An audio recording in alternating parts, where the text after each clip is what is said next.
শাড়ি পরে নামাজ হবে না, কথাটা কতটুকু সত্য? নবিতা এই আইডি থেকে আপনি জানতে চেয়েছেন শাড়ি পরে নামাজ হবে না, কথাটা কতটুকু সত্য? না ভাই, শাড়ি পরলে নামাজ হবে না এ কথা সঠিক নয়। নামাজের সাথে কোন পোশাক পরে আপনি সালাত আদায় করছেন তার সম্পর্ক নয়, আপনি সালাত আদায় করার সময় সতর ঢাকছেন কিনা এটা হলো মূল বিষয়। এক সময় আমরা ছোটোবেলায় দেখতাম যে মা চাচিরা সাদা কাপড় পরে সালাত আদায় করতেন এবং এটাকে নামাজের কাপড় বলে মানুষ আলাদা নাম দিত।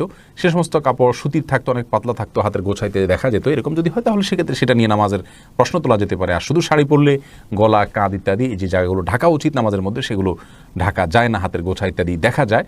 তো এই কারণে শুধু শাড়ি পরে নামাজ পড়লে নামাজ হওয়াটা কঠিন।